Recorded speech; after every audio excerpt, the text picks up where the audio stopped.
don't be. For starters, let's see if someone shows up. Yeah, let's hope so.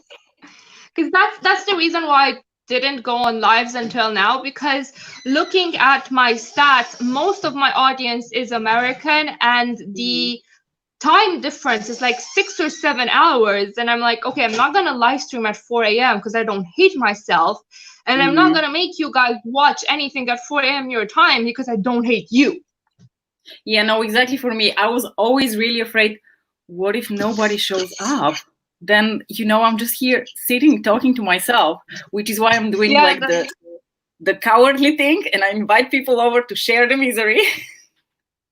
Yeah, and it's like, if nobody shows up and I'm on my own and I'm not with a friend, my ego will never fucking recover.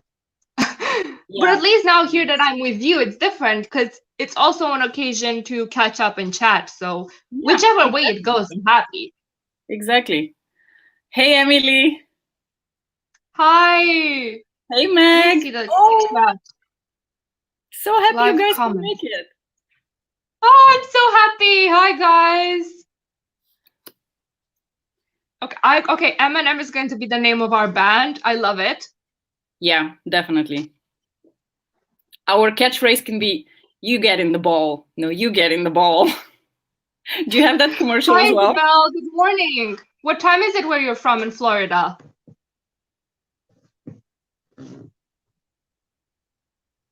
Yay, Maggie's finally here for the live. Yay, so happy.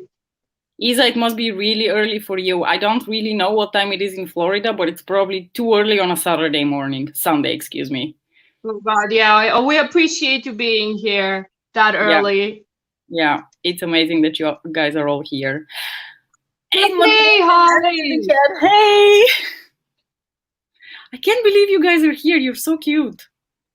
I know, right? So how is everyone doing? Oh, 9 is not too bad. Yeah, it's humane. It's acceptable. That's said from someone with a toddler for whom 9 a.m. is like sleeping in.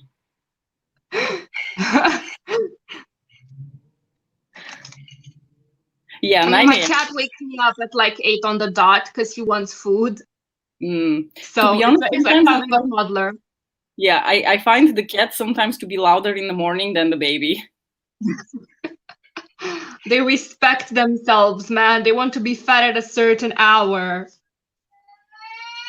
Oh, speaking of baby, I think you might be able to hear Nicola right now. Okay, it's a good thing you can hear him because he's doing his hysterical cry for some reason. No, it's okay. We can just phase it out. Kids will be kids. How is everyone doing? You are also back at work. I watched your latest video, so you're also back in the office. Just one day out of the week on Wednesday. But is it like Sorry, what? Do you have to do shifts like with colleagues and like go on a certain day? No, because it's just for the desktop team in our office, it's just the two of us, me and my colleagues. So we both go deal with hardware, just send out things to new joiners come Monday.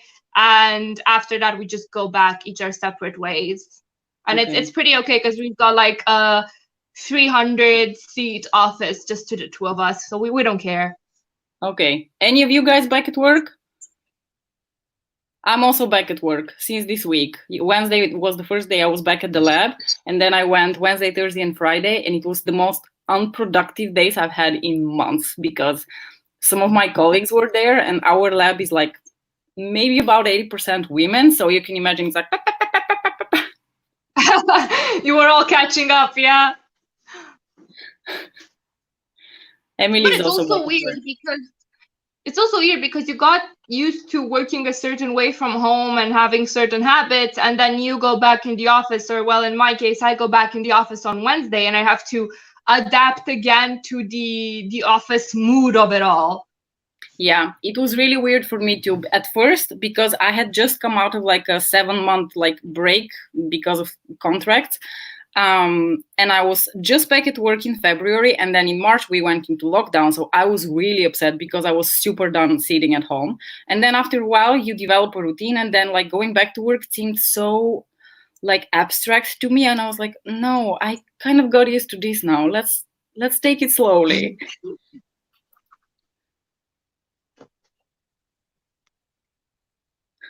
No, definitely not. I think all of us, it took so long for everyone to get into a routine to work from home, because I can imagine for a lot of people this felt so unnatural to work from home.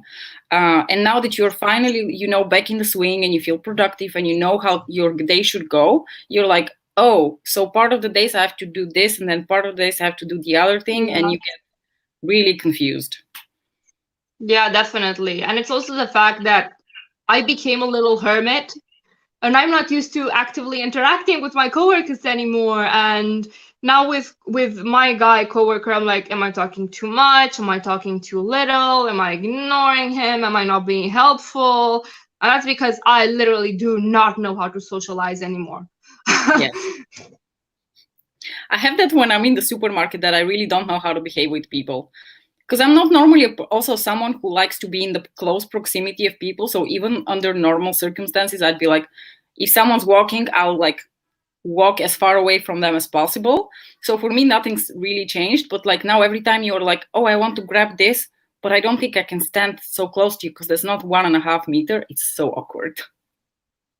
It's so annoying. Like every Wednesday going into the office and going in public transport is just me having my blood pressure getting up more and more, because like half of those people are not wearing masks.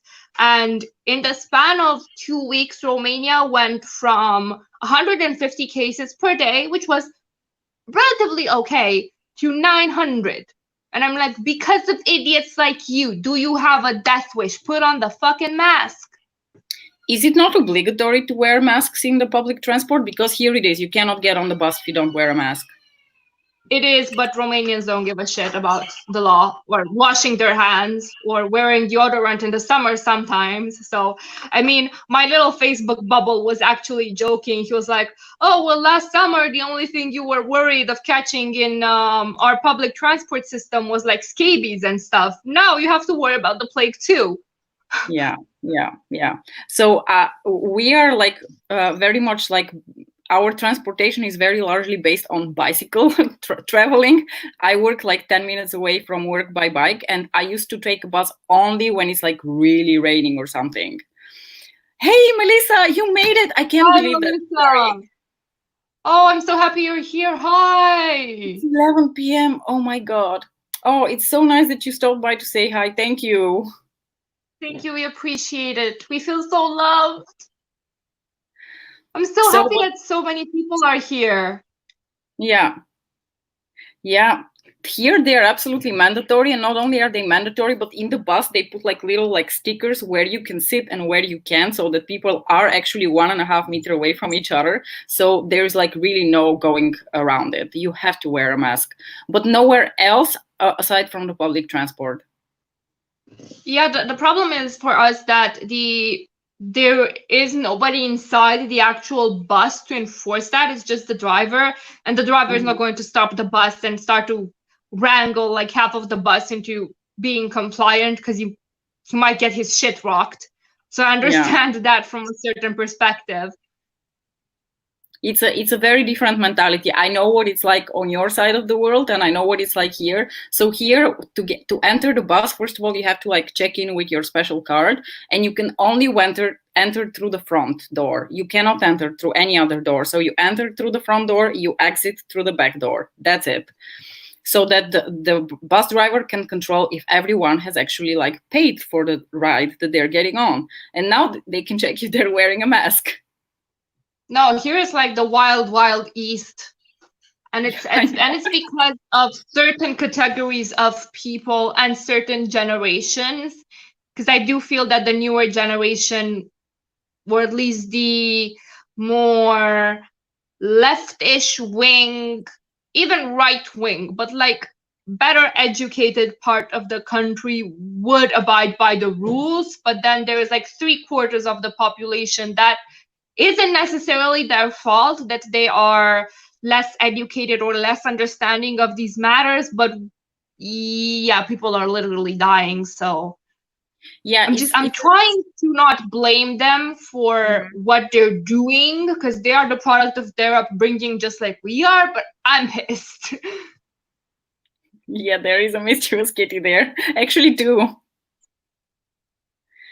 Thank you, Megan. Kitty loves you as well, but he's gone now. He'll be back soon, probably. Yeah, so our part of the world is largely based also on mentality. Like people in Eastern and like Southern Eastern countries are much more flexible when it comes to rules and regulations and laws, whereas people like on the Western side of the world, like here, they really, to them a regulation means yes, you have to do it. There's no other way. I was trying to explain to one of my classmates years ago how if a policeman stops you on the road in Bulgaria, you can be like, so how are we going to solve this problem? And you can solve it. How are we going to solve this problem? Exactly. And then she looks at me and she couldn't fathom that's even possible. Like oh, it was sweet like summer child. it was like so naive and like so, and I was like, yeah, that does Such happen. a good problem to have, right? But I think it stems from the fact that there is such a high mistrust of the government, and for good reason, that every regulation and law that they come up with is subject to interpretation and conspiracy, because there is no guarantee that they actually have our best interests at heart. Especially after like 30, 40 years of communism and famine and suppression of liberty of speech. Like I see these people protesting coronavirus in literally the city square, and I'm like, okay, you guys are fucking idiots, but I get where you're coming from, because you are mostly from a generation that literally went hungry while the government said, oh, everything's fine, we're doing great, Romania's economy is skyrocketing, we're Gucci, we're all good. So I get it. I'm pissed, but I get it. Yeah, definitely. Me too. Even now, seeing the government in Bulgaria, I know exactly why people are super pissed. Yeah, Germany. Okay, Isabel in the chat makes a great point about the Americans believing that it impinges their freedom, which I can kind of get, because Americans are very high on individual liberty. But you know what's interesting? That in America and now in Romania too, because we just love to fucking mimic whatever American rhetoric is out there. Never mind, we forget we're in Romania and we start saying American shit. But in America, they started conflating it with religion and saying that God would not want you to wear a mask, and that it's like impinging on religious freedom as well as individual liberties. And suddenly fucking stupid Romanians have started saying the same shit. And I keep remembering a Romanian saying that is like, God gives to you, but he does not put it in your bag as well. So he provides, but he does not spoon fit it to you. And I'm like, God, it will give to you good health, but he's not spoon feeding it to you. You also have the liberty to be able to take care of yourself and to take care of God's creation, or at least that's how I try to explain it from a non-religious perspective where I come from. I'm sorry, I got really ranty and I'm just dominating the conversation. I apologize. No, I think you're definitely, you have a good point, and I can understand. I can also see the cases in Eastern Europe are rising dramatically all of a sudden, and I know it's exactly this reason, the mentality of people, and the people protesting that it's impugning on their rights. That's not just in the US. They had protests here as well in the Netherlands. Yeah, countries where individualism and your rights have become such a given don't really understand how sometimes you have to keep your head low for the good of everyone, because there is like everyone is striving for their own good, and nobody ever thinks about the good of everyone in our countries anyway. So oh man, didn't they reopen Disney World in Florida? Because Twitter was going wild about it. Just crazy, man. Just craziness. Sorry, Mara, I interrupted you. I'm not sure. No, I'm not really. To be honest, I stopped following the news because I was just getting pissed off every time I would open the news, and that was also like prior to the COVID outbreak. I followed for a while in the beginning, and then I thought, fuck it. No, I keep up to date thanks to Twitter.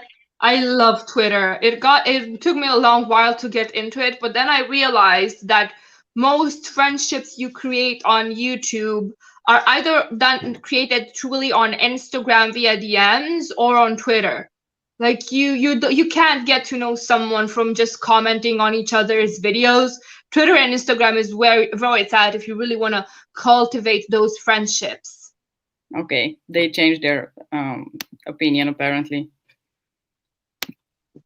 Yeah, it's true about Instagram, right? We all became friends by Instagram. At least I found all of you through Instagram because I'm not on Twitter. Oh man, it's crazy on Twitter. Like, if you don't want to watch the news because they piss you off, Twitter is gonna be like 10% of that because it's constant drama and infighting. But I love it because I just sit back, like put a quip, just do a vague tweet, just eat my popcorn, watch people fight and get in drama, and I'm just loving it. I'm just thriving. It's like watching a soap opera.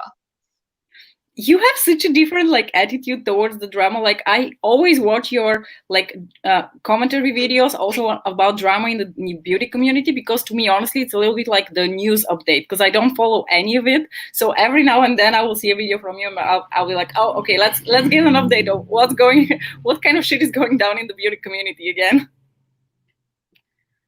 Oh yeah, but it's like, people ask me why I don't make more of those, and with every shit that's happening, and it's because I don't want to turn into the, like, nothing wrong with those channels, but it's not for me. I don't want to turn into the type of channel that only does drama updates.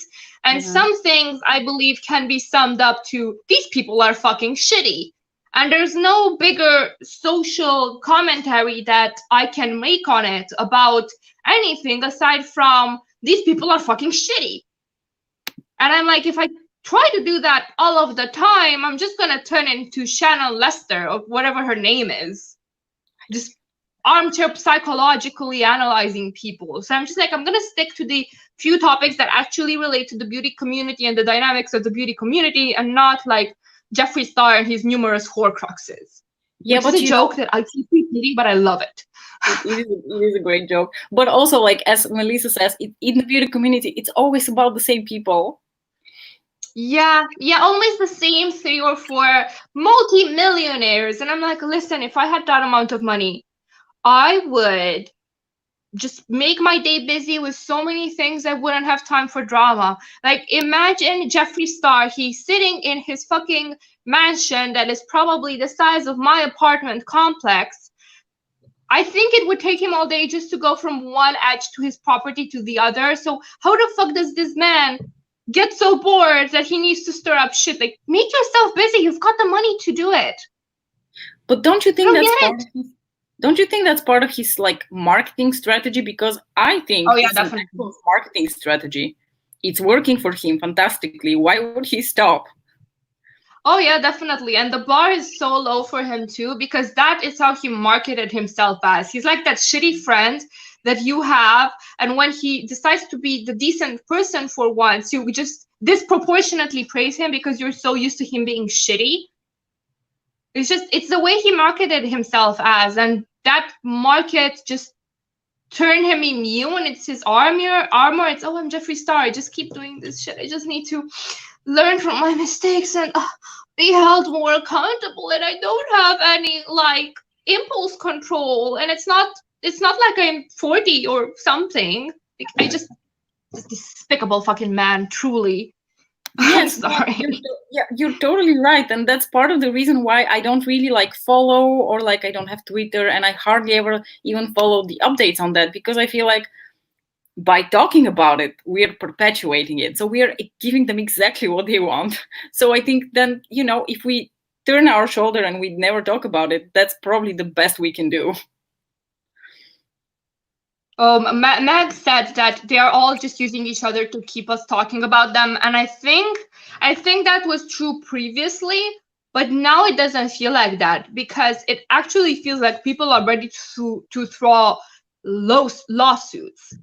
And I think that was their strategy at the beginning, but it's bigger than that. Like, you've got pedo allegations and sexual assault allegations and blackface over blackface. And I'm like, Jesus fucking Christ. Like if it's a PR stunt, it's a PR stunt meant to appeal to only racists. And I don't see any clever business people that would like to appeal just to them. Most that actually enjoy having racists as their customer base do stay a bit ambiguous. Like just in case, maybe some other people will buy our products, even though we kind of love having racists as our customer base.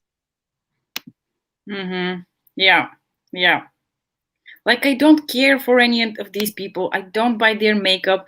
And to me, like, that's also something like very different. Like when people talk about the beauty community, they talk about 10 people and they think that's about it. That's what constitutes the beauty community. And I would dare to say that we are all part of it.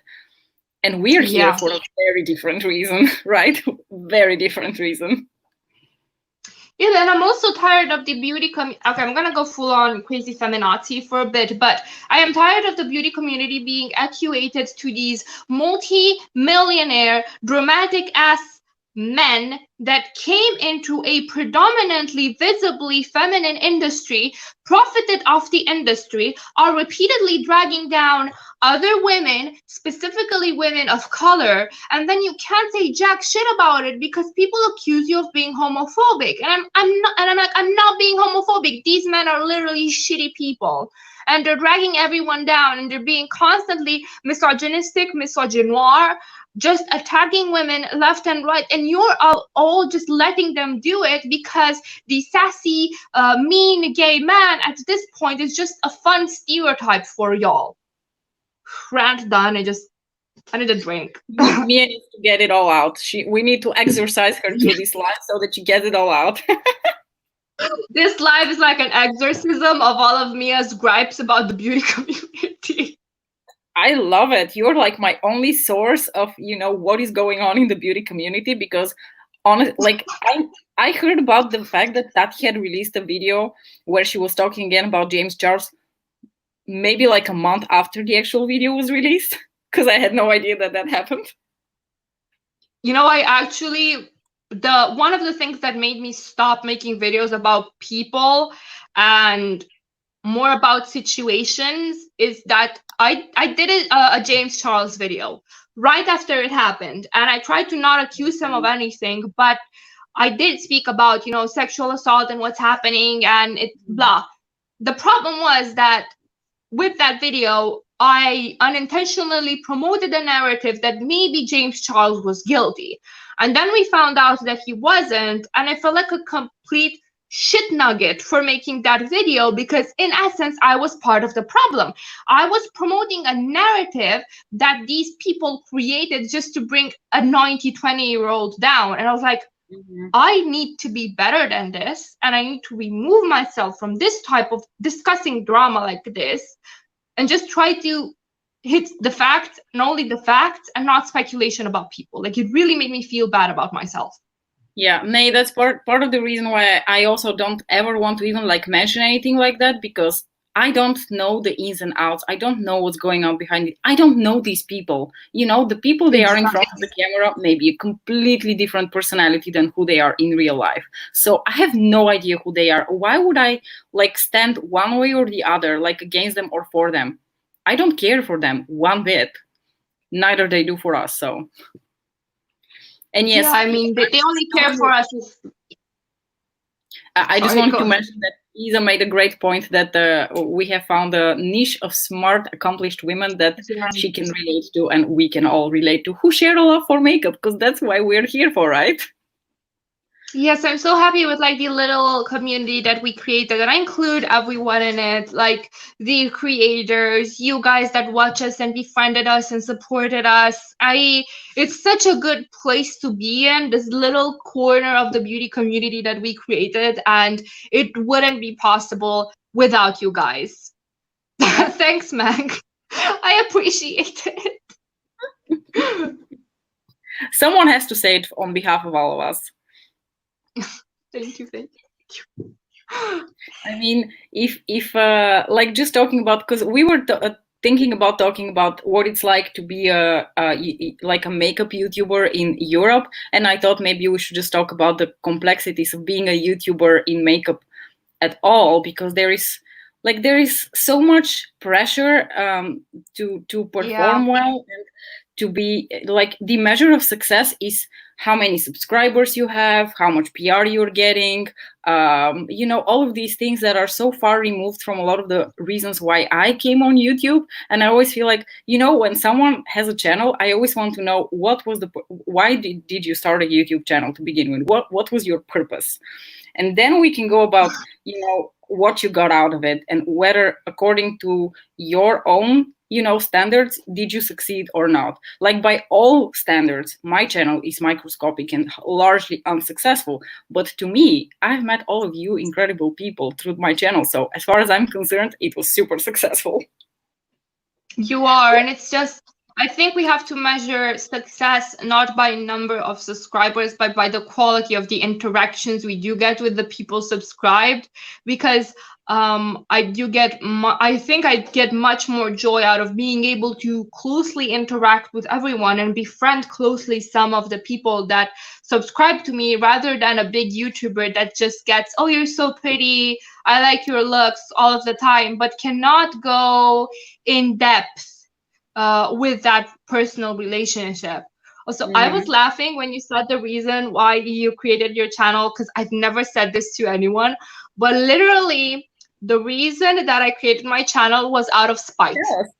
Really? Because does anyone remember Lucia Tepper? Yes. She was big on anti-consumerism, and at a certain point it all kind of went downhill. And I was like, you know what? I can do better. I can do better, and I think I can create better content. And I got annoyed at some of the shit she said.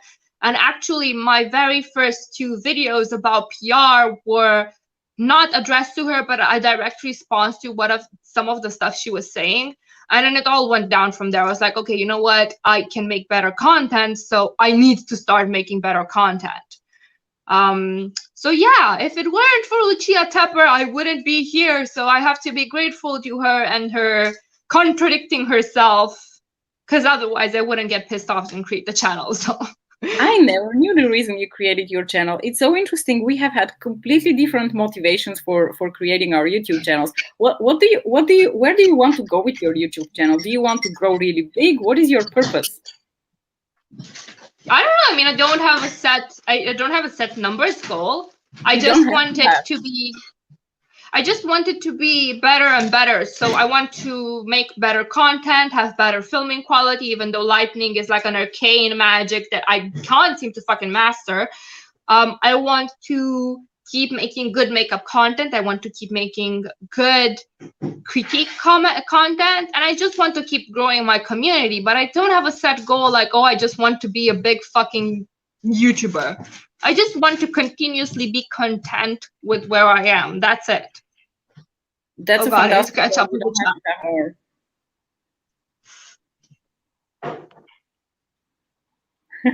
Speaking of makeup as frivolous, I got a really interesting comment that asked me how it felt to be a woman in a STEM field and loving makeup. And she said that she sometimes feels that being into makeup not necessarily makes her superficial, but that she's wasting time that she could be spent on programming. And it was so interesting to me because I'm sure she has male coworkers, just like everyone does, that spends their extra time on stupid shit. And yet no one says that their hobbies or ways of decompressing are relaxing. And I actually think I will do a video sometimes about it, about how makeup has been delegated as a superficial, frivolous hobby because it is essentially vain, and vain things are womanly and feminine, and everything that is perceived as womanly and feminine is perceived as less worthy than the baseline and things that are manly. And it just struck me how we can't even fucking enjoy anything because, God forbid, we loved our appearances and being sparkly and deceived the menfolk. Well, this is a whole other conversation about men and women and how far we've come I'm in. so sorry. I keep derailing. Oh, no, it's fantastic. I love it. No, Hi, you're right. Bethany. Welcome. Hey, Bethany. Yeah, it is perceived as frivolous, and you can do two things with it. You can either let it get to you, or you can say, well, fuck you, I think video games are frivolous, and football is frivolous, and just move At this on. point, I can just. Sorry, go ahead. No, go ahead, no. And I feel that in this capitalist society, aside from all of the numerous societal layers that makes this or that frivolous, I think that we have started this narrative that unless it's producing you money or furthering your career is frivolous, which is so toxic. Like I see people being pushed to monetize, their hobbies all of the time, and I'm like, let people fucking enjoy things for the sake of doing it. They don't need to make a side hustle out of it. Yeah. Has anyone at your workplace ever commented on you wearing makeup? No, not negatively. Like I've gotten a few comments from guys saying, "Oh, your eyeshadow is pretty," or "I like the colors," but nobody ever commented. But I had an interesting chat with a sort of mentor person for me. And he said that, oh, there's this new lady that pisses him off because she's just trying to insert herself in business that she doesn't have no place inserting herself in. Objectively, she's being annoying. But he commented on the fact that, oh, she already came in and she put a picture on.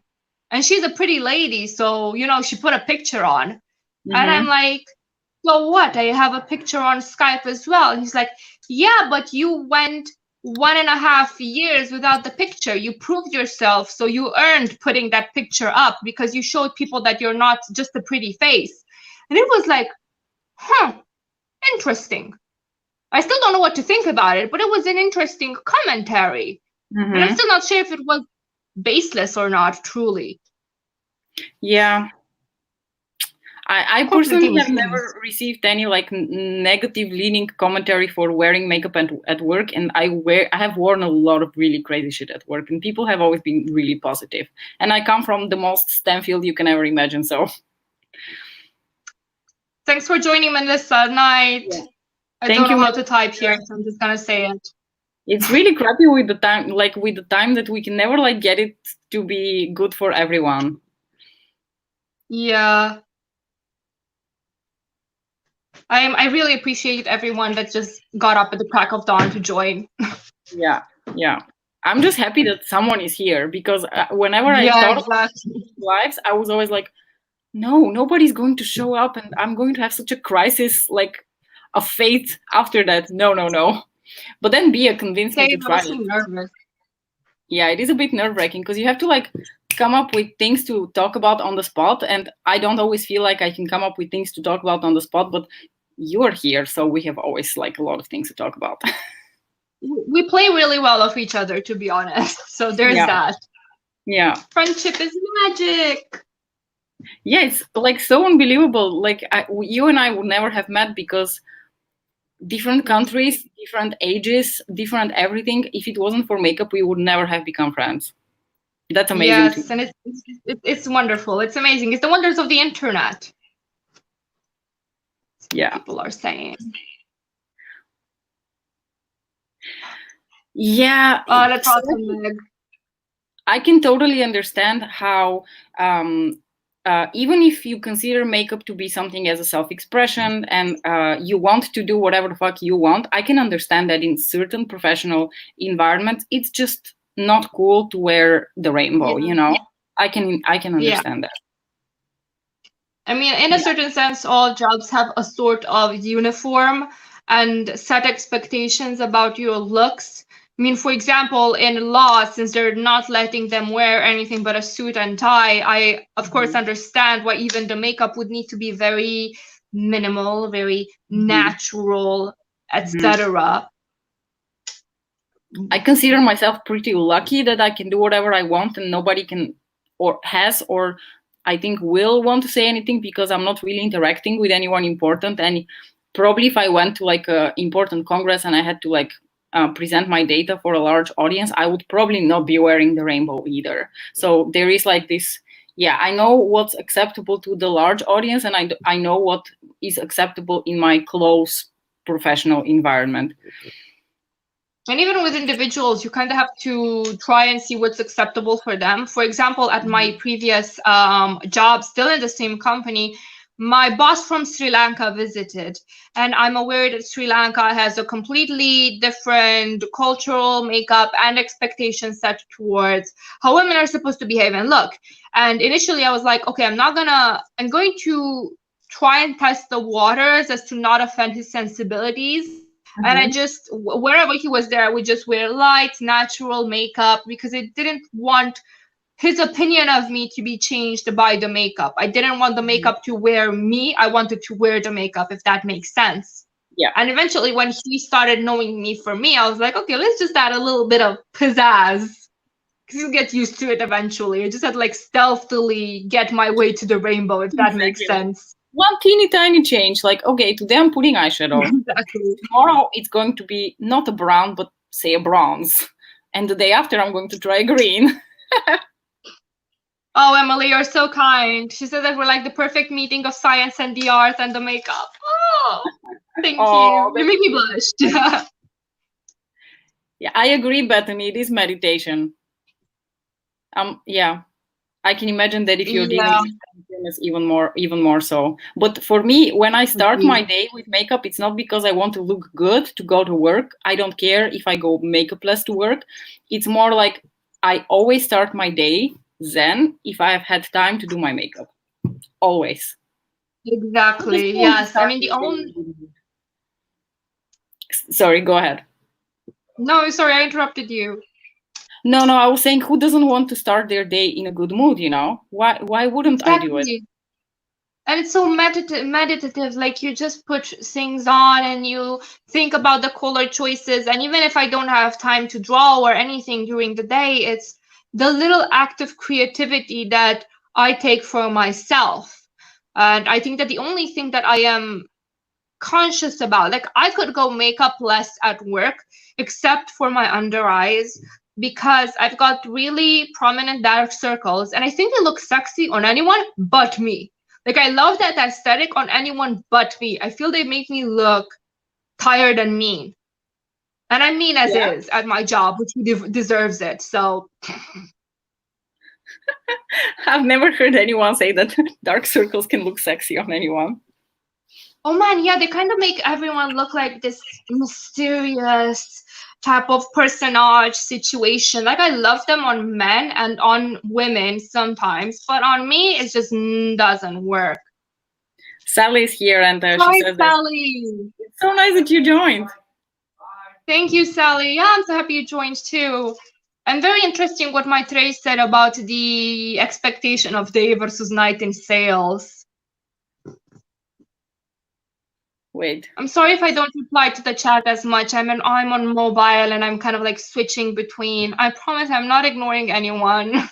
No, I'm trying to like read all the comments and then remain in the conversation with you. And like last time I was also trying to apply makeup and I found out you cannot do all of these things at the same time. Yeah, but I was actually thinking we were gonna apply makeup today, but alas. I was like, no, last time I was barely managing. And when I was rewatching the live, I thought, oh, damn, a couple of times I felt really rude because I wasn't replying to Bia. And I wanted to engage with everyone on the chat, but I also didn't have time for that because I want to do my makeup. So I thought this time I'm going to like omit the makeup altogether and just try to engage with you and with everyone in the chat. And I still struggle. Yeah, I can imagine. I'm gonna do my makeup afterwards because I do want to film today. I've got like a bunch of heavier videos planned out, so it's gonna be filming day today. Wow, that's nice. What are you filming later? I'm going to finally put up what I learned in 2 years of YouTube because I keep like threatening people that I'm posting that video and I eventually never do because other stuff comes up. And then also did my nails specially to do like an aesthetic summer makeup flat lay type of thing. And Melissa, a friend that I've made here on YouTube, she is helping me. She's looking over a video that I want to do about how American consumerism and the American way of life in influencers is influencing us in the rest of the world. And I sent it to her because I wanted an American perspective, because I really didn't want to insult anyone with the idea. I just wanted it to be an analysis of how America is in a way the center of the beauty world, more or less. Yeah, yeah, yeah. So what is your, like, I mentioned it briefly and then we kind of like circled out of that, but what has your experience been as a European based makeup YouTuber? You know, I think that until you realize that you will never be able to keep up with American YouTubers in any sort of way, there is a lot of frustration that comes from maybe the availability of the products, one, and two, the fact that because so American makeup has American prices that are proportionate to American incomes. When it gets imported into your country, the price stays the same, and then on top of that, you get added shipping fees, overhead from the store, the retailer, whatever. So, but you still have like a European salary, which might not be strong enough to match the dollar if you're, the more eastern part of the southern part of Europe. Yeah. And so you kind of see all of these people buy new stuff all of the time, even if they're smaller influencers. And at a certain point, I got a bit envious and frustrated that I couldn't keep up and I couldn't get all of the beautiful things that I wanted to get, that all of my friends were talking about, until I realized that, that's okay for their income, but it would get me bankrupt. And proportionate to the average Romanian, I am way more willing to spend what some people consider an exorbitant amount of money on what is essentially colored cream and sparkle dust. What about you? So the thing is, that's why I started a little bit with what everyone's intentions have been with starting their channel. So my purpose has never been to like grow a lot and become a review-based channel or something, because when I started doing YouTube, the Netherlands was an awful place to get makeup, okay? Awful. In the meantime, we have like gathered some brands along the way that are now offered in our stores that put us more or less on par with most European countries, but we don't have a Sephora. Let's start with that. Let's lead off with that. Sephora went out of business in 2013 when I started getting more into makeup. And until a few years ago, like brands like Too Faced, Becca were completely out of my reach. Like I couldn't ever get them unless I would order them from the US and pay an arm and a leg. Or when I visited Sofia and they had a Sephora there. So like, I knew that it's completely unrealistic for me to think that I can grow based on like always reviewing the newest things quickly. That's never going to happen. Stuff always takes so long to get here, if at all. Like a lot of collections never make it to Europe to this day. Yeah. So unless you have a way of obtaining all that new makeup really quickly, it is very hard to be one of the first to review something. And as mean as that sounds, people want to know the scoop as soon as they can. So if you're one of the first people to review something, you are going to get a lot of views. I had that experience completely by accident. Was it last year? Last year when Nabla released the skin glazing powders. I ordered them on release date, and then they came in. I'm going to interrupt you. Do you know I saw you on Google on the first page? I searched for Nabla Ozone. I don't know why. And then I went to images. I think I wanted to do an edit or something. First page, it was you just a couple of rows down, the thumbnail on your video. And I forgot to tell you. I should have told you, but I forgot.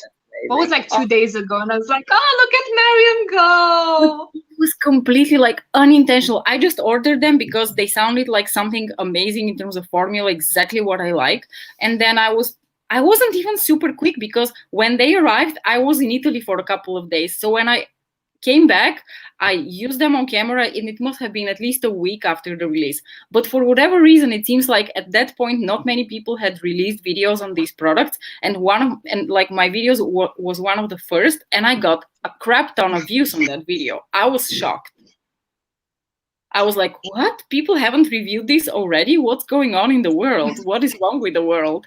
So that was one of the few exceptions of times when I could have reviewed something very quickly and get the views for it. But for most things, first of all, it's very unrealistic for me to buy all of these things because, like you said, I Yeah. would go bankrupt even with my Western salary. And also, I don't want to. That is the huge point for me personally. I don't want to buy all of these things. Agreed, same. And I mean, I feel anxious about the current, okay, and maybe not anxious, but I still feel that I have too much shit. As is, I wouldn't imagine having that inflow. Oh, bye, my Trey. Thank you for joining. Thanks for joining, Thank babe. you. It was amazing I was, yeah, it was amazing to have you here. Thank you. I was also monitoring the chat. So Isabel mentioned that she's in a family of haute couture. I hope I'm not mangling that word. Seamstresses, and that's wonderful. That's just so interesting. Yes. Yeah. Meanwhile, Isabel, I can't even have my fucking pants. So. Bye, Emily. Bye. Thank you for joining. Oh no, Emily is not leaving. It's just Matre. Emily, you're staying, right? I misunderstood. Sorry. Oh, you know, the situation in the chat went to navigating the corporate world as a woman, and that's fascinating to me because I also had to adapt the way I spoke and the way I carried myself to make myself taken seriously. So a thing that I really found out helped, and I tell all of the I did some training for the new joiners in the help desk when I was still there, and the first thing that I told them was, take care about how you speak to people and remove hedging language. What hedging language is stuff like, let me just help you, or I think that obvious solution to your problem here, or maybe we should obvious solution to your problem here. This type of language makes you seem less sure, and it makes you look like you're collaborating with the person towards a solution instead of presenting the solution. And instead of that being something like, okay, now we are going to do this and this and that, or I am going to this and this and that, or my suggestion for this corporate meeting or whatever is XYZ, makes you sound much more sure of what you're saying and much more authoritative in what you are proposing. And I've also learned to stop thinking that my ideas are not good enough, because mediocre men, and I swear I love men usually, but some mediocre men present their ideas without any problems, and they apply for jobs that they are not qualified for, and they give their input with impunity. So why should I not? But okay, let's, another rant here. Sorry. Let's talk about that, because I actually talked about something in those lines with one of my friends last week, because we were talking about something completely different. It was about searching for jobs, and then I mentioned that when I'm on like websites of, let's say, small startup biotech companies, and I go to like the management team is all white men. Okay, not a single woman to be seen there. If you see one, it's shocking. And then we were talking about it, and I told her, I think the problem isn't so much that men are being given more opportunities, just that men take those opportunities and they believe themselves more. Like when men can bullshit completely convinced that what they say is true, with full confidence that what they say is true.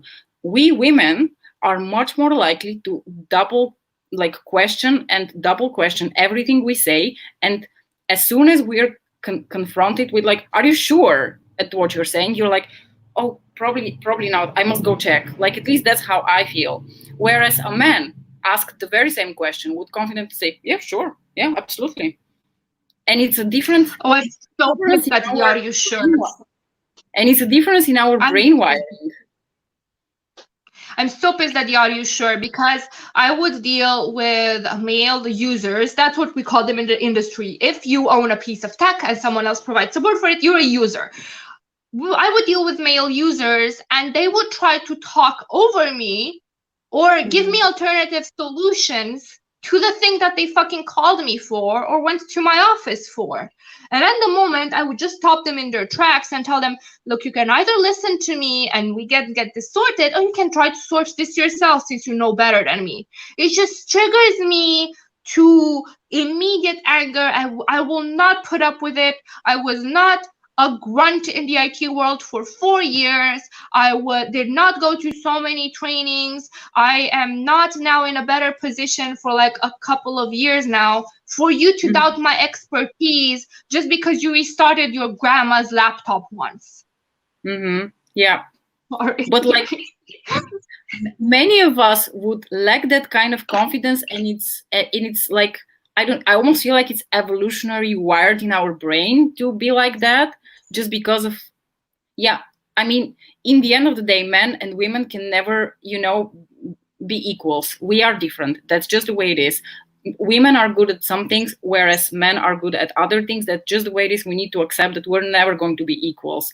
But that's one of the points where I feel like it's very unfair that for something like that we cannot be equals, because we have equal expertise. We should be equally confident about the things we say and how we present ourselves to the world and get the things that we should and we have the rights to. But we don't, because we always question and doubt ourselves. Agreed. And I think the problem is that these differences are not, whatchamacallit, oh god damn it, I hate English. There is no way made for those differences to flourish instead of divide, because in the corporate world a specific manly type of attitude is promoted, whereas in an ideal world we would be appreciated for the qualities that make us socially different from men. Like the propensity to be nurturing, the way we diplomatically put things. However, in this current corporate world, the man's way is the only acceptable promoted way. So there's no surprise that we need to adapt aside from our natural tendencies, either because of personality or upbringing or whatever else have you. I'm not an evolutionary scientist, geologist, I don't care. That we have to adapt to fit into a certain manly way of behaving. I don't enjoy being me, and I don't enjoy being direct with people, and I certainly don't enjoy acting like my ideas are the bee's knees, but I gotta, because I want to eat and I want to have a good salary and I want the respect of my coworkers. But it's just like in a society where certain qualities like being aggressive, being overly confident, taking what you think is yours without any consideration how many people you have to step over, like these kind of people are considered good leaders, good managers, and people that are going to get to the top. And I don't know many women who are like that. Because it's just, like you said, we are nurturing creatures. We don't want to step over 10 other people to get to where we want to. Although we have the same competencies as a man would. So it's just that our whole society is built around a certain idea of what a leader is supposed to be like. And we're supposed to match up to that. And of course we fall short because we are different. Our priorities are different in life. We want to be moms. Let's not even start a conversation about what it's like to be a 30-something woman who wants to have a family and a career. I can't relate to that because I've got a few years left, and I don't have children, so I'm just gonna shut up on that because I don't have any expertise on that. So I'm gonna defer to you on that one. Well, it's I don't know. It also depends a little bit on the country and the society and the culture and all of that. But the matter of fact is, your 30s, like let's say around the age of 35, is when you're probably going to peak in your career, or at least get your upward slope towards peaking in your career. In modern 21st century female society, that is also the time when you're going to probably want to become a mom. And I'm sorry to say that, but it's really hard to be both in the end of the day without sacrificing like nobody wants to be a bad mom but still be a mom and have a career, or the other way around. You want to be good at both things you do, but it's very difficult to be good at both things you do. One is always going to suffer. And you are also faced with the choice of, should I become a mom or should I postpone it because I want to have a career? But then what if I regret because my decision, because it's such a life-defining decision? So you're like, women are confronted with that whole other, you know, choice that they have to make once they're past their 30s, and they have to decide what they're going to do with career versus family, and how they're going to combine it. And I have to say, I don't like, the Netherlands is, yeah, I don't know, it's seemingly a very good place for a woman to have a career, but at the same time it's not. They have very sneaky ways of how should I put this, let women choose to do what's God given to them, stay home and take care of their children, by, you know, making stuff like daycare incredibly expensive, making it essentially obsolete to send your kid to daycare. Just stay at home and look after it, right? Or work 2 days a week. You're never going to have a career, but hey, you work. You know, I think a very interesting byproduct, and maybe the only good thing that came from communism in Romania, was that we actually do have a lot of women in positions of power. Not at the governmental side, but in corporation, you will see a lot of women managers, team leads, stuff like that. And that's because in communism, well, comrade, I don't care if you have a uterus, you gotta work. So that really helped. Let's go back to the chat for a little bit, because we've neglected it. So Isabel sounds like a completely cool, amazing person. I want to be you when I grow up. When you mentioned in your video that I was your role model, I thought Isabel is my role model. Like we got like tiers of role models. It's amazing. She's had an amazing life, an amazing career, and not to mention her makeup collection, which is amazing too.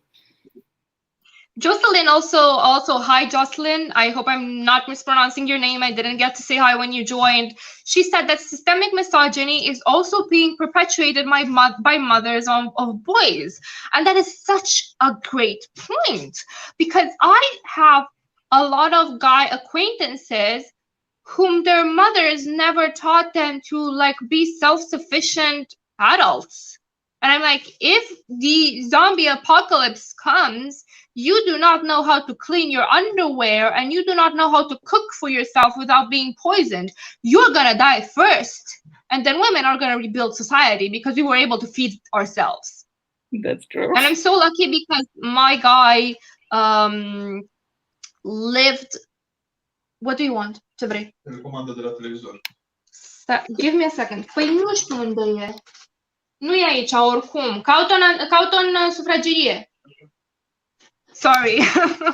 Totally true, Isabel. I mean it. Yeah, we do mean it.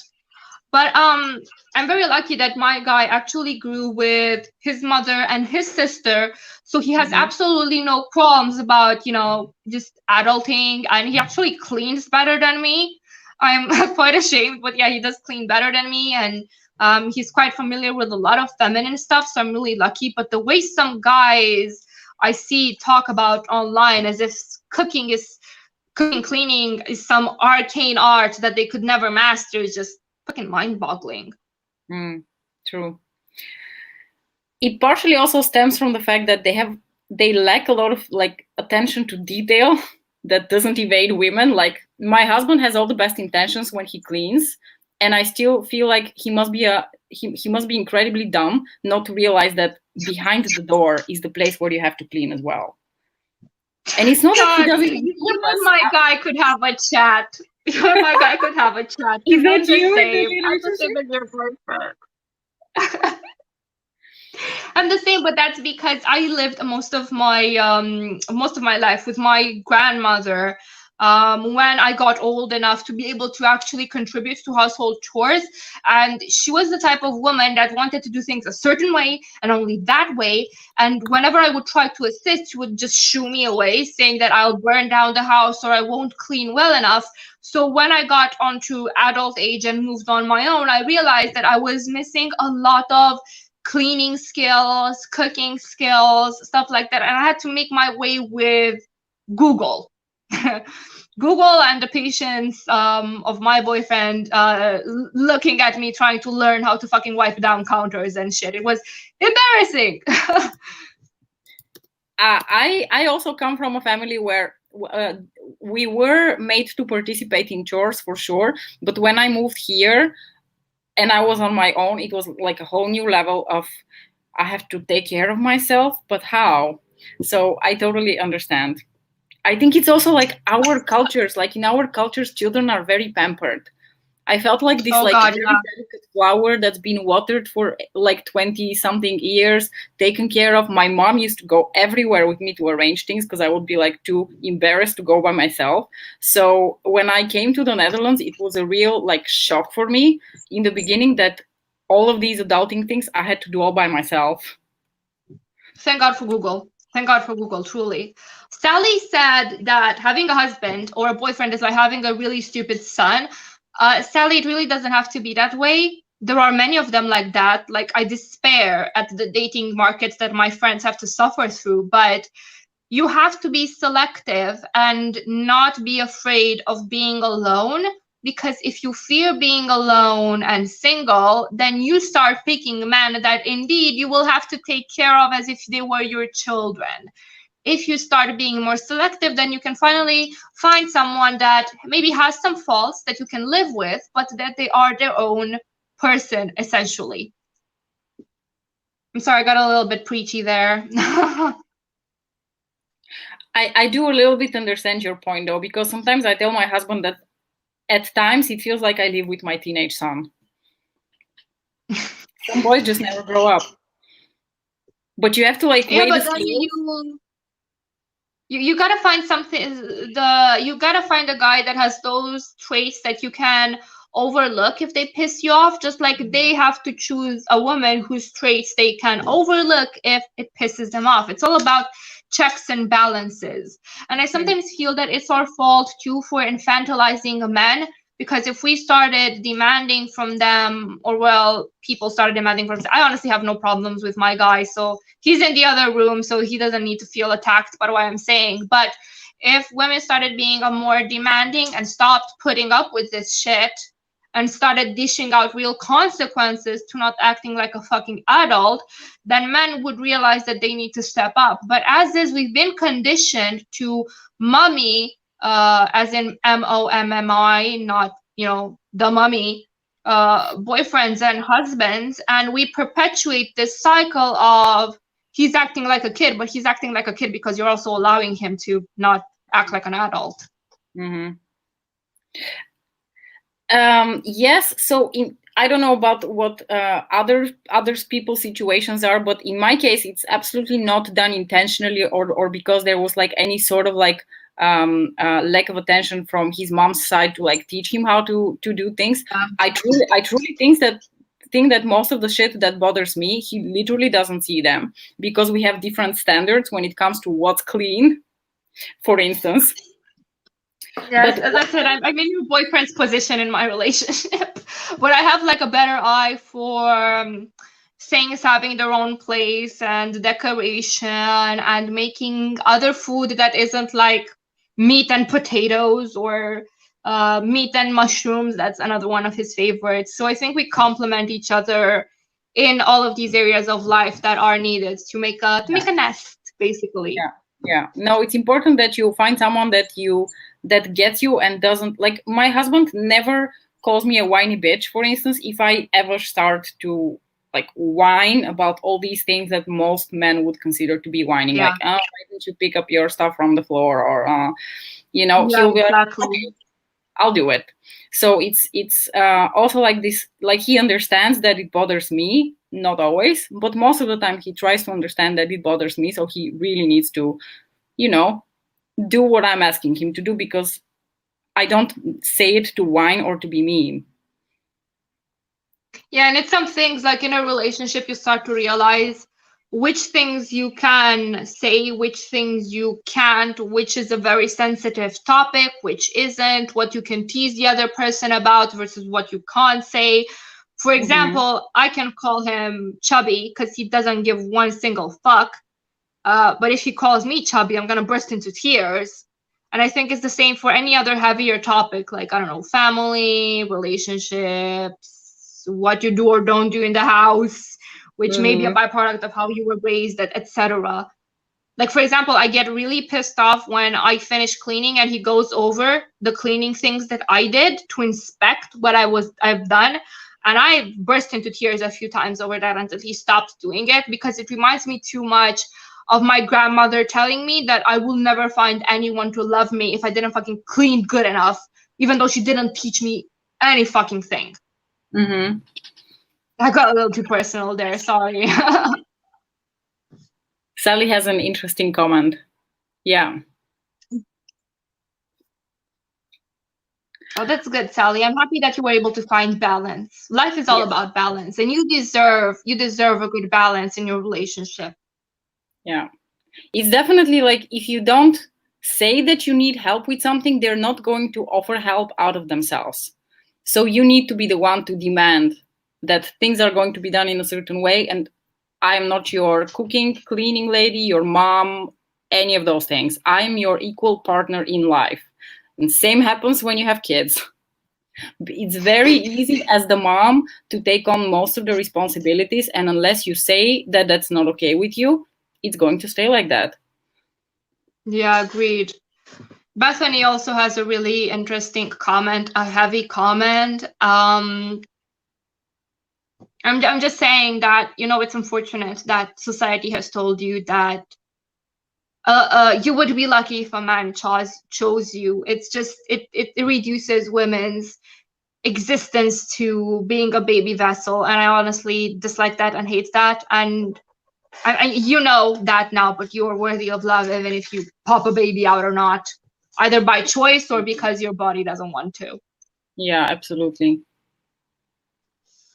Unfortunately, for a long time, we have been convinced, like as a part of society, that that's all we are ever good for. And unfortunately, a lot of women, I think, really believe that. I mean, you know, as long as it makes them happy, I honestly don't care. I care when women express a different preference, or they express that they cannot for various reasons, or that they won't, and then society just shit piles on them for that decision. And I'm like, there are plenty of other women that want to make babies. Just leave us alone. Exactly. There is enough for humans as it is. It's okay if we don't all procreate. Paige said that she delivered the whole "we're equal" speech, and you go, we have to stand. Just put your foot down. I love it. I love it. Yeah, exactly.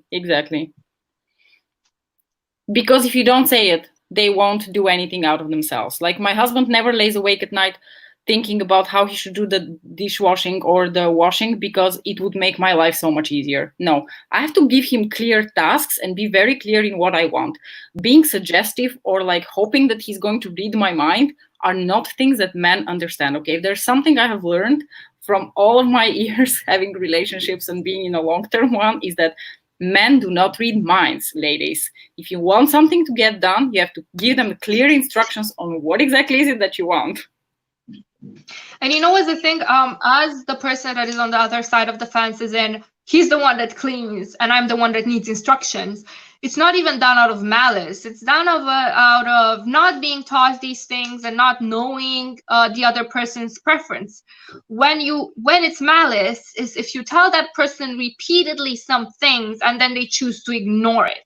So if you tell that to them three or four times, and you lose the benefit of the doubt that they don't know anymore, that's when you realize, oh, they don't respect what I'm saying. They don't give a shit.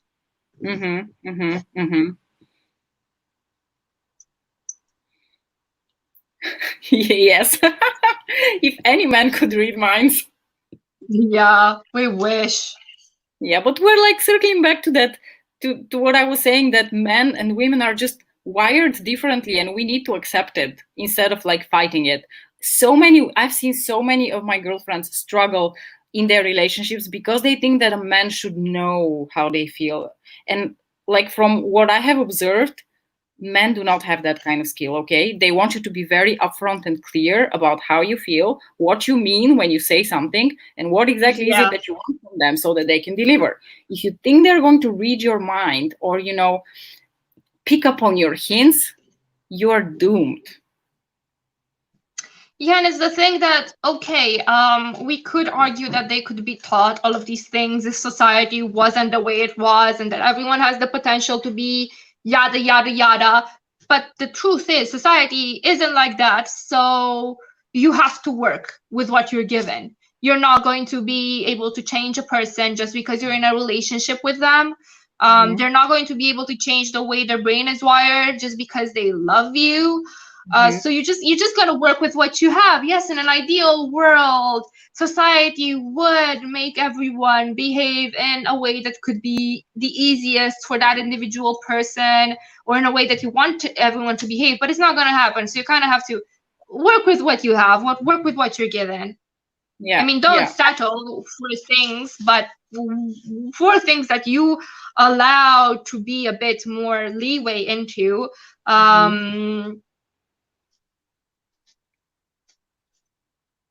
You know.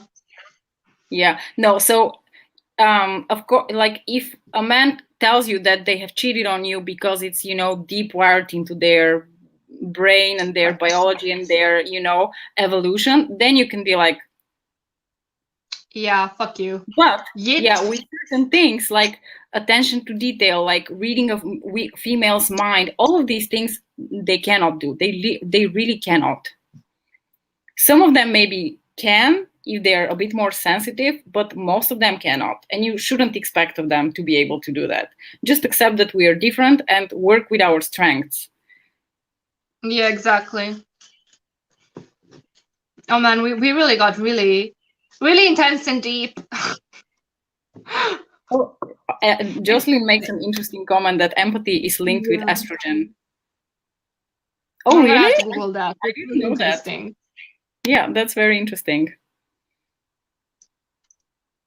You know, I'll definitely do lives more often now, because I'm like, it's not that intimidating of a thing, and it went well. Yeah. You can just like switch like from one topic to the other really, really quickly. Yeah, Ladies, that's we talked about a bunch of like life related things. Did anyone want to talk about anything makeup related? Because we didn't really talk about makeup much, or we touched upon some things in the beauty community, but not really about makeup. And we are all here for makeup. So if there's something that you would like to us to discuss makeup related, then holler.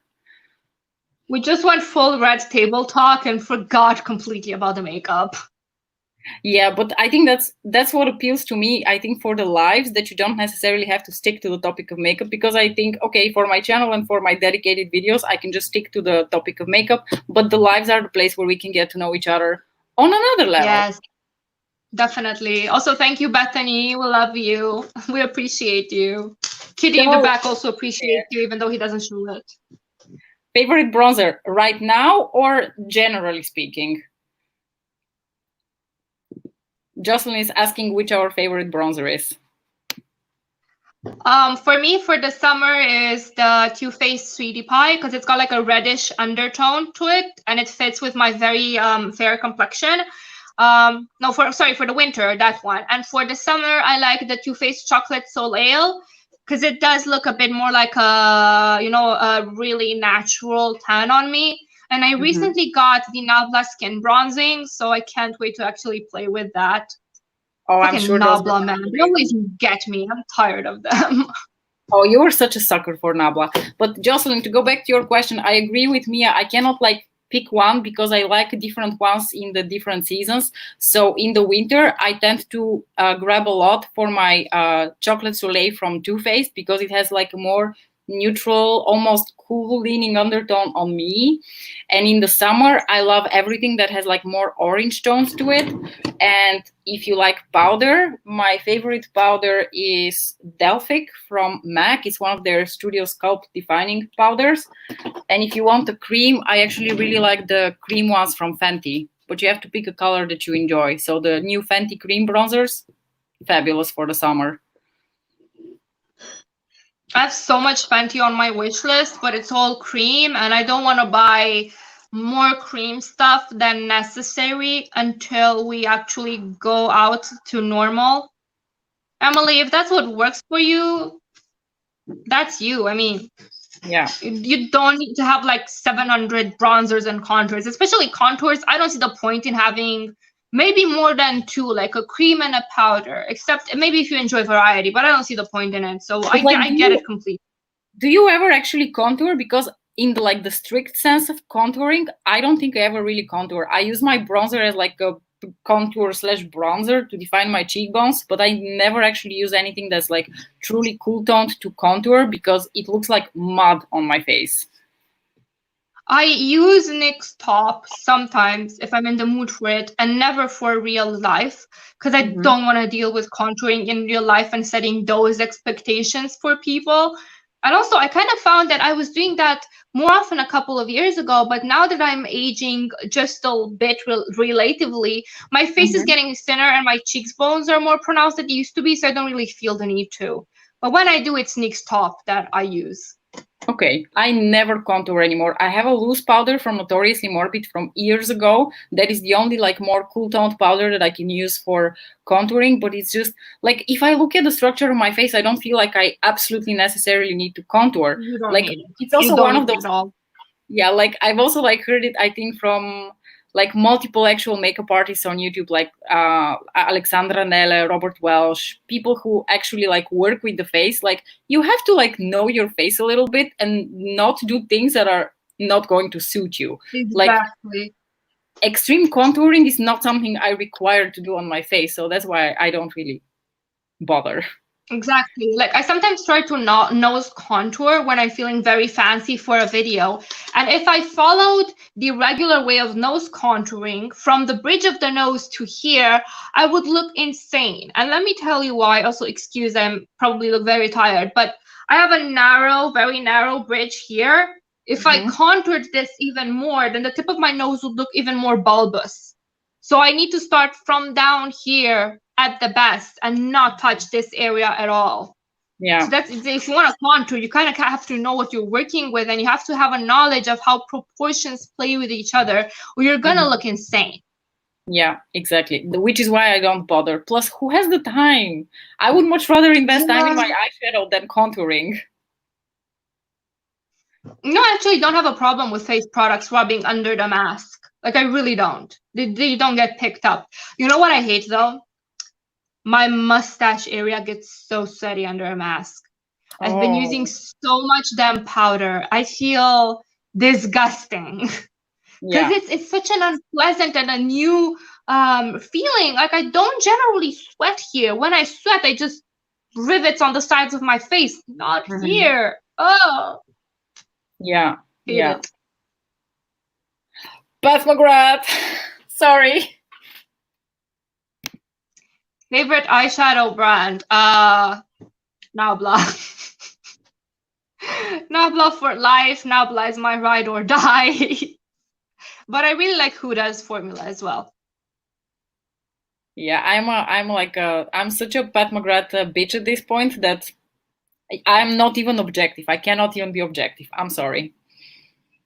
Yeah, it's the same for me with Nabla. Like I can't be objective because their formula works so well for me across the board. Yeah, it's just, and I love them. I love them. I hope that if I ever end up on some PR list, it's going to be Nabla's PR list because I would just love it. Oh, maybe I don't know. I hope that for you. I know how much you love them. I don't know. Alice was mentioning a while back, like Alice has a decent amount of subscribers, and I know she does get some PR. And she has a friend who works in like the I think even for the PR team of Nabla, and she was saying that you need a lot more subscribers to be on their PR list. Yeah, definitely. No, I don't. I'm not even thinking about it at my current level, and I'm gonna buy their products regardless. So whatever. It was Yeah. actually, I mean, I got actually really pissed, got really pissed on Twitter because, like a person said, "Oh, ColourPop took me off their PR list," which is so sad because I really do enjoy their products, and I'm like, it's ColourPop. You're American. They're so cheap to you. Just buy the fucking things that you want to buy. Yeah. It's just some form of entitlement to be past a certain point that I just cannot understand. You are not owed free product just because you like makeup. Nobody is. Oh, in by that logic, I'm waiting for Pat to start sending me PR because like, come on, it makes sense. True. Like you've got a Pat McGrath shrine at this point. Yeah, But I can't judge. I'm the same. right. But okay, so this is going to sound like super bougie, and I absolutely know that I am in a good position in life to be able to say something like this. But at this point, I would rather buy one Pat McGrath palette than 5 like mid-tier palettes that I'm not going to care for as much in 2 years. So I've started to realize that as well, like with my budget, because sorry, go ahead. It's just that buying more luxury makeup has not pushed me over the edge of going completely insane with my purchases. It has actually taught me that I would rather buy less items but have really precious items in my collection than go on a spree of buying everything and not care for it in 2 years. 100% I agree, and I realized that because I had so much Focallure stuff before I started my channel. It was a very inexpensive brand. I tried some beauty glaze stuff, I tried some cheap stuff, and it was nice and serviceable and it worked well, but it never had that specialness to me. That's something that I handpicked and saved for had. So at this point, like I only bought one palette this year, which was the Natasha Denona, and a couple of singles from a local Romanian brand. And I'll probably just buy another palette pretty soon, but I am already treasuring them so much because I went through a whole decision process of, is this worth being the palette that I can buy for this budget? Because I am only allowed palettes only 3 months, so it will be 4 palettes this entire year. So as I start to refuse purchasing more and more palettes, this muscle is getting stronger, so I'm not even that keen on buying things now as much. Yeah. I've been doing half on face products though, fuck me. But I just wanted to make also an important point. That's not to say that if you're starting out in makeup, if you're just discovering what works for you and what things you prefer, colors, undertones, it is absolutely much better to start with more affordable makeup to work out what works for you and what you enjoy, and only then start investing in the luxurious versions of those same items that that are going to have fantastic quality and you're going to use them for a very long time. 100%. And starting up with the cheaper stuff, which isn't inherently worse, it might be just as good, and it makes you aware of your undertones, preferences, what colors work for you, what colors don't, what finishes you prefer, etc. So when you do spend money on something more bougie, you know for sure it's something that you will keep using on and won't declutter in a year.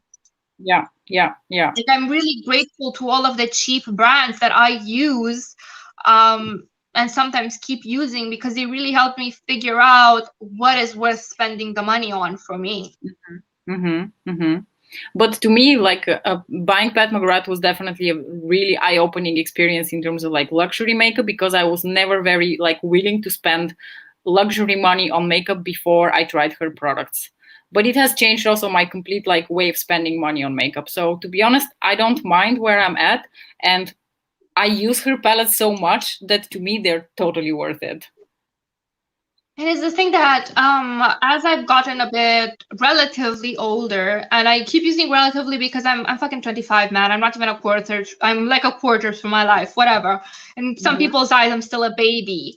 But Mm-hmm. as I've gotten more adult, I have realized that I enjoy the experience of putting on makeup and using more expensive things as much as I love the makeup itself, because it makes me feel special. And in the back of my head, it's a confirmation of all of the hard work that I've put into being a relatively successful person in my age bracket. So when I buy Natasha Denona, I'm not only buying it because it's beautiful and great quality and the packaging is heavy, I also buy it as an affirmation of, fuck it, I made it. I can buy Natasha Denona. I'm not going to buy That's it a very great, often because, that's a goddamn, it's great fucking expensive, attitude. but still. You go for it, girl. I love your attitude. That's exactly the kind of attitude you should. Yeah, look, you should feel like you deserve things because you have earned them. You have worked hard for them. Totally agree. Exactly. It took me such a long while to get here, to be able to say that I deserve it, that I deserve good things, I deserve good people around my life, I deserve respect. There were many years where I felt I wasn't enough and didn't deserve even the space that I was occupying. And what really helped me was externalizing it and being like, I would never talk that way to any of my friends. Mm-hmm. So why would I talk like that to myself? And Mm-hmm. just battling that voice that said I don't deserve things and I would never be good enough with a voice that says, yes, you are, yes, you can, yes, you will. And just taking care of myself like I would a cherished friend. Mm-hmm. And I'm happy that I got this figured out at 25 and not later, and that I didn't waste more time just being a fucking shit stain to myself, honestly. It gets better. As someone who is 37 and who's been 25, I can tell you I would any day choose to be 37 than 25 because I know myself. I have much more self-confidence. I'm very comfortable in who I am and I don't make excuses for who I am anymore, which was not the case Exactly. 10 years ago. So trust me, it gets better with age, not worse. And you know what the thing is? At a certain point, yes, you may be still on yourself because I still am. But Oh then I yeah. also realize that the only person that is allowed to do that, the only person that is allowed to be mean to me is me. The rest of y'all be mean to me and you'll catch these hands. Yeah. Isa, I cannot believe that you're 57, dude. I cannot. I know, right? I honestly How? thought you were somewhere between 40 and 50. If I had to guess, this would have been my guess. You are our role model. Yes, yes, you are. I'm very curious how it gets better when I'm 57. Because I already feel like 37 is a great age to be. But I'm really curious how things get better over time. Yeah. Guys, Fountain of Youth is in Florida. my laptop is about to die like relatively soon, so I think we should go into the direction of wrapping it up also because we've been at it for 1.5 hours.